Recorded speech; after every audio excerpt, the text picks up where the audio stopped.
So I'm out here first thing in the morning. The cows are being milked. I'm moving lines. We move them twice a day. Give the cows fresh ground each time, and that keeps them, where they lay down. They typically manure and spread their stuff about, and just keeps moving forward, always on fresh grass. They don't eat for a 3-foot circle around a pile. You see this kind of loop here. They won't, going forward, eat anything around that manure pile for about 3 feet around. So each time they crap, less and less of the field gets used. So I try to keep them heads facing forward, eating fresh grass, tails behind, pooping on what they've already eaten.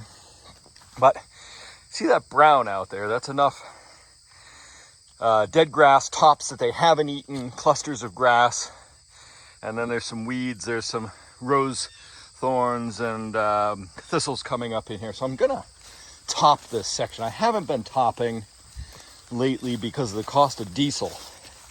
Just so expensive. And I mean, it doesn't take much to do this, but I was also trying a different management style. I wanted to leave as much grass residue. See, this is, the cows have been through here. This was much taller. This was probably up to here, and now it's down here. They've eaten tops of this. This is still good. This is going to grow great. I hate to cut that down to about 4 inches down here and waste all that, but it's really not a waste. It's going to layer the soil, go back to decompose and provide organic matter to the field. So I was trying to get enough organic matter. The problem last year was the ground got awful thin. You could see bare patches like here and here where the grass hadn't filled in, and that just dries out faster in a drought situation and is unproductive. But with a layer of mulch over it, it stays moist and keeps growing and will fill in. So I'm gonna give a top to this and maybe spread some liquid manure on it. See if I can't get another grazing out of here and maybe more grass to grow.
Just spinning down, the mower is just spinning down. Here's one of the reasons I don't like topping.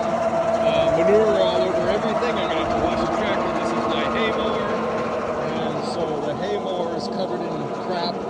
So I'm going to have to clean that up. I'm going to go cut hay. Today's Monday. I'm going to go cut hay on Thursday. Hopefully, if the weather holds. We're going to get a couple days of rain after this beautiful weather. Anyway, there's the field. It's topped. This acre of the field, this is the steepest section of the field, and the tractor really doesn't like it. It's too underpowered. It's a little wet. I got to spread a little bit of tire track here. I got to spread some manure in this field liquid manure hopefully later today before the rain.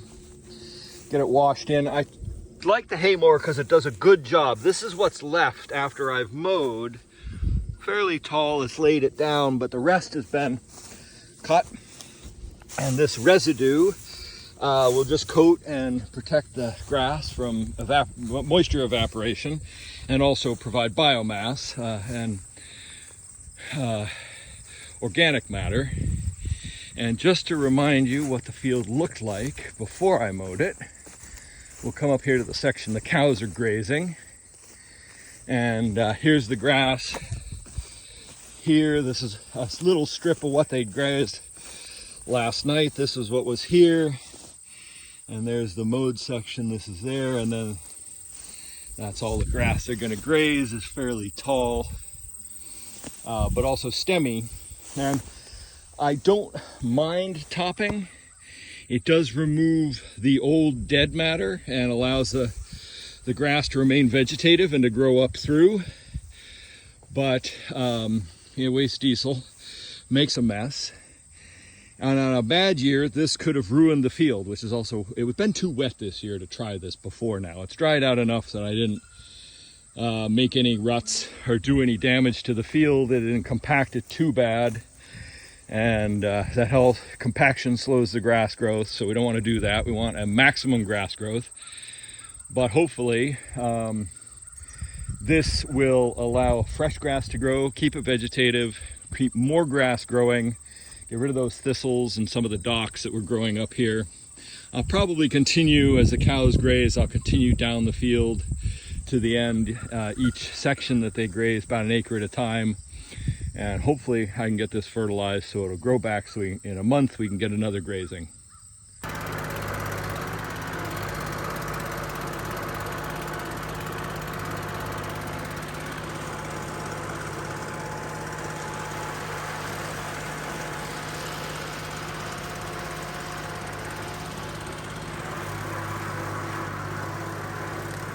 Okay, so overnight I had a realization and a thought to try an experiment. This is the field, acre of the pasture that I topped yesterday behind the cows grazing, and I haven't been doing that because of the price of diesel and how wet the field was just even a couple weeks ago, all the rain we got this year. So it's been a little drier. I did muck up a couple of spots in this, but I decided to top it. I don't usually top behind the cows because usually the mower is always in the hay field and I don't have the resources, so I haven't been. I used to take this field and I'd cut half for hay and graze half the first time through and then graze the rest of the year. So at least every other year, part of the field was getting cut. So brushy stuff was minimized and weeds and things. So now I've done a good job. A little late in the season. Like I said, it's been too wet, but I got the docks and the thistles down. So I was just going to continue topping behind the cows. And again, I did that this morning. Just took a section, but I decided to leave a strip, a control strip, so I can see going into regrowth and the fall what's going on. But also that's the back line. So on the other side of the back line, where they're gonna still have access today, I've topped so they can eat the residue that's left in these strips. So you can see the individual lines, the windrows that the mower left, the swaths. They can have access to eat that. But I've also mown both sections that they would have grazed normally today. The fresh grass, I've decided to go ahead and do an experiment and cut ahead of them grazing. The idea is that they could possibly eat more. You can see these lines are a lot thicker. This is I laid it down. I've set the fence there. I'm about to move it back and section this off. So I'll give them what they would have eaten half of today anyway, plus the stuff they grazed overnight that I've just laid down. Theoretically, they'll go back and eat some of that. And then tonight I'll move them and then we'll see. I don't think that I would do this pre-mowing much, but given this year and how much rain we've had and the fact that the forage out there, the fresh stuff, has got quite a lot of stems to it, and a little bit ranker than fresh growth.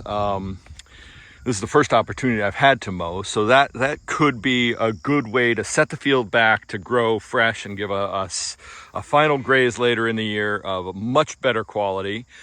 A little bit risky mowing where they're going to graze, because the manure pats get on the mower and could spread that scent over, as certainly as I've grazed or mowed around.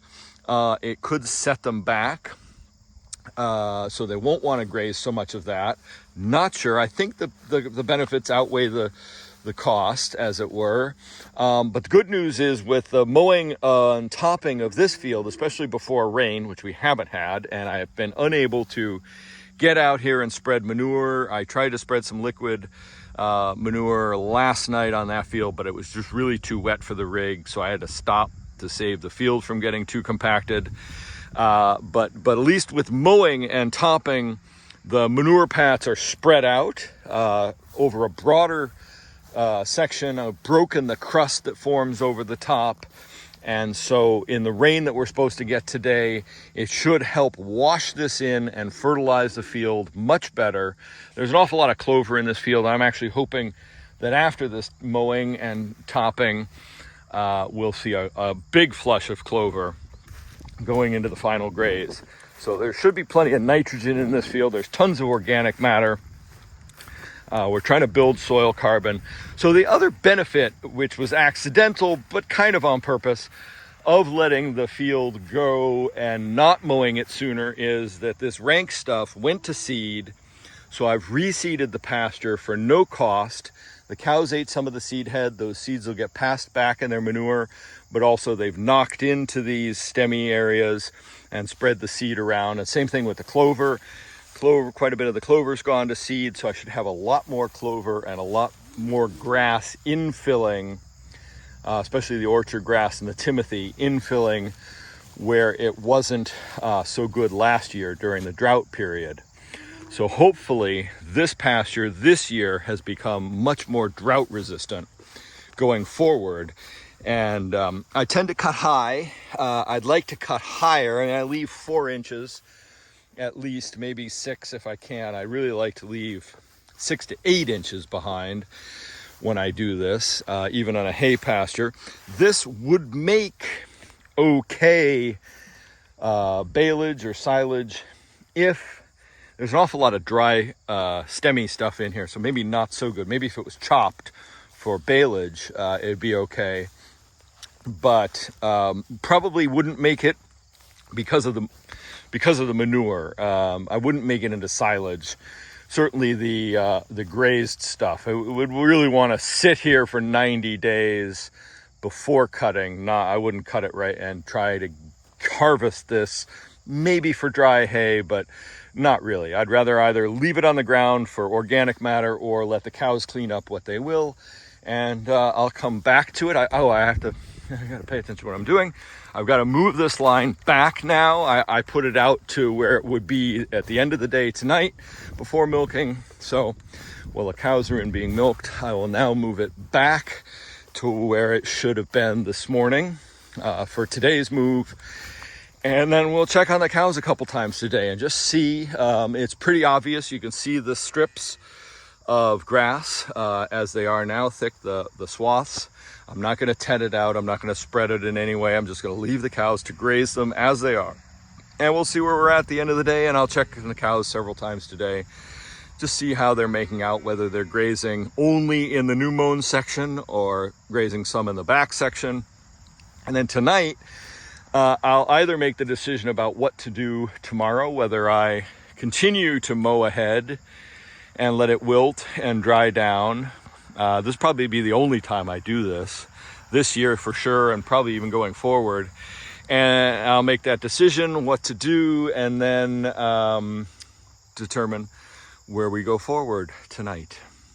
Okay, it's just before milking. I'm out here to collect the cows, and I'm going to check on whether my experiment was any kind of success.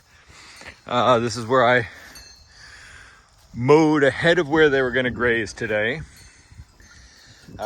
This area here was topped, and this area here was what they would have eaten today, grazed, but I mowed it, and they grazed the mowed area.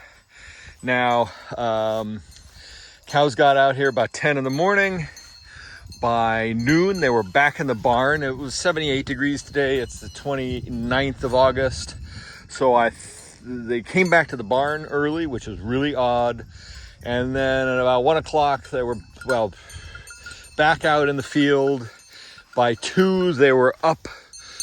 3 o'clock, they were 2 to 3, somewhere in there, they were resting up against the tree line because it was shady up there. And here's where the windrows would have been. The swaths from the mower you can see out here, they're still intact. Here's a good chunk of uneaten forage here. Put that down in front of Dulcie. Is she gonna, Dory, is she gonna reject it? She rejected it. So I don't know if this was contaminated by manure or just what the case is. Hi, Nettle. Would you like some forage? Now I'll leave this section tonight for them, as well as giving them that section right up to where I mowed. I'm gonna say this was a failure. In my mind, I thought they would have eaten more. It appeared that they were hunting for food. They're chewing their cuds now, but it wasn't like watching them graze. They are eating this. Now, maybe this is a case merely that, hi Spruce. That was kind of rude to Dulce, poking her in the hi. Hi, Nettle. Nettle wants to itch against me. I think that, I'm not going to do this much. Now, maybe they just weren't used to it. Maybe the concept was so foreign to them to have their forage. Hi, Trix. Trixie usually doesn't like me. Hi, but she's in heat. Maybe they're just not used to it. Maybe they're just was such a foreign concept to them that they didn't quite cotton on to it. I'm a little bit surprised. Hi, Bubba. Now this is odd. The bull is actually interacting with me, which is very strange. Hi, buddy. Walk out here and see Mabel is grazing. She's actually eating a swath. So there's a swath there, and she's eating it. That's good. Good girl, Mabel. What's going on, sweetie? Is this such a foreign concept? This swath grazing? Hi, kid. Now, Mr. Moo. Yeah, you're gone. You're out of here, bucko. Come on.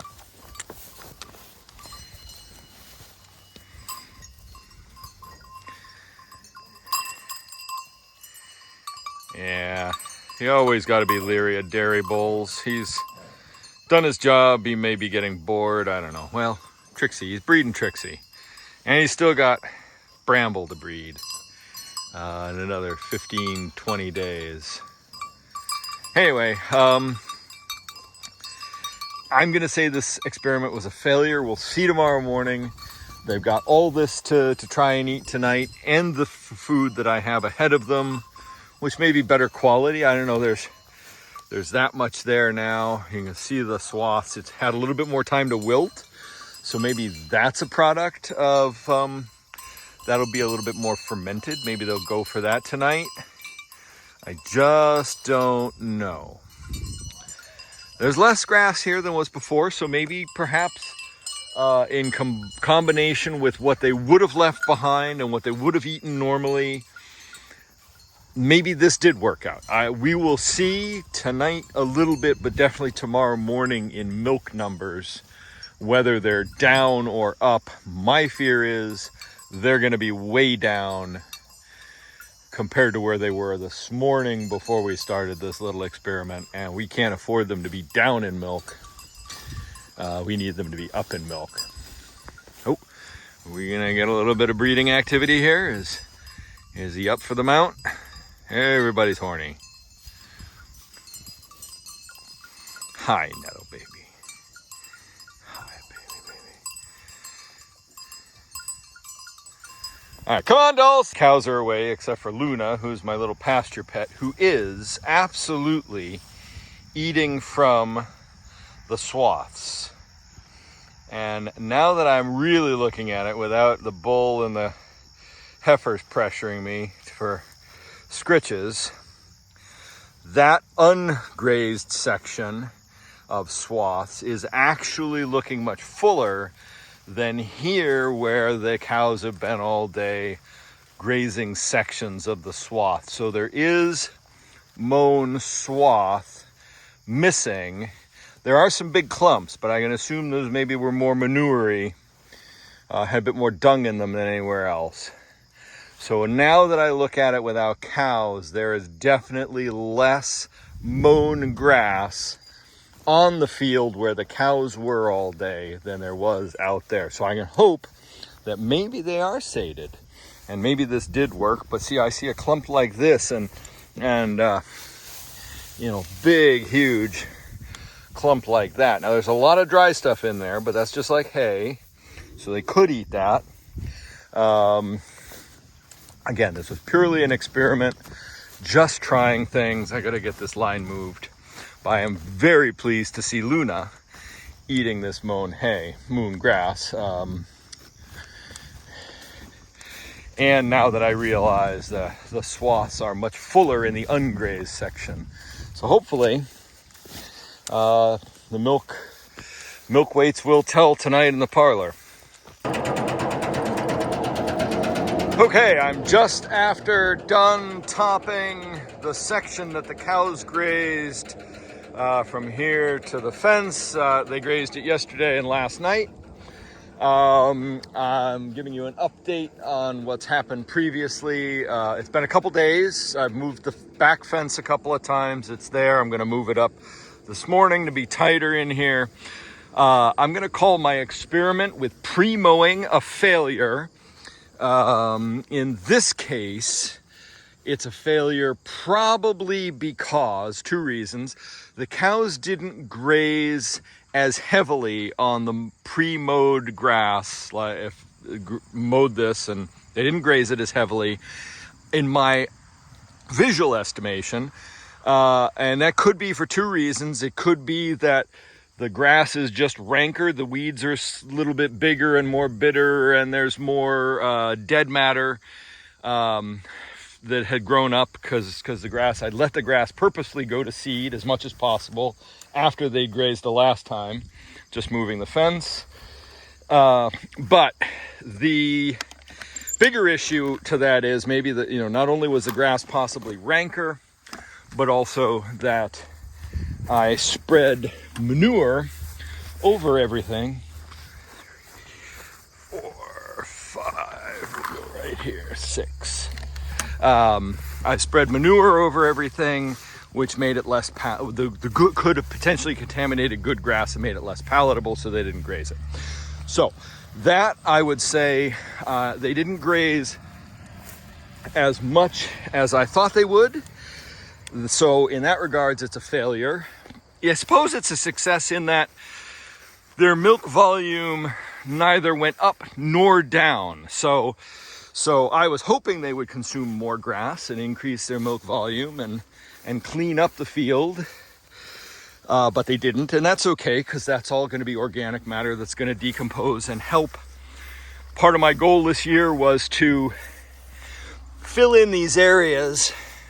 This would have been a bare patch last summer, coming out of 3 or 4 years of droughty summers. So filling that in and creating a mat, this thick, dense mat of organic matter, and this stuff here is sheltering the soil, protecting it, keeping the moisture in, keeping it from drying out, keeping the grass cooler so it grows faster, so the cows stay cooler. So in that regards, them not grazing everything is okay. They're leaving that mat of organic matter, and it also decomposes and goes back to feed the future grass. And their milk neither went up nor down. I was hoping it would go up, but thank God it didn't go down. So as a technique, in the future, perhaps if the grass is getting ahead of the cows, pre-mowing may be a way with clean grass and a clean mower in front of the cows so that there's no manure being spread by the mower. Could work, could be something I might try again in the future. Now, topping is definitely something I'm going to revisit. I haven't been topping because of drought, because of trying to get as much organic matter back on the grass and keep the cows fed, and the cost of diesel, and quite often my tractor isn't in the field, isn't around during the summer. It's haying. We only have the one tractor and mower right now. So just by dint of the fact that this has been a bad hay year, the tractor is here and I had the mower attached to it. So I topped. Topping behind the cows helps spread the manure pats, helps keep the grass as there's, that's what the tractor does, spreads that out so that'll disintegrate faster, fertilize the ground better. We'll see. I mean, I took a risk. This is late in the season to be mowing, topping, because I didn't do it continually over the course of the summer. But we do have good grass growth. It's a little limited in here because, again, it's been so wet, I haven't been able to fertilize. So topping as a method behind the cows to keep the grass fresh, I think I will revisit that going forward. We will see how good this section regrows. And that's up for a future video or time in a month. We hope to have enough regrowth on this for the cows to come back in here. Otherwise, we'll have to start feeding hay early. I'm not going to top this half of the field only because I'm going to go cut hay and the mower won't be here. And in order to optimize grass regrowth, you cannot cut the grass once it's been mown or grazed or sheared. It has a 3-day window in which it's not regrowing. And then after that 3 days, if you cut or clip it, so if I didn't back fence and the cows were left open here and regrazed this, they would set the grass back further and further. It wouldn't be able to regrow quickly.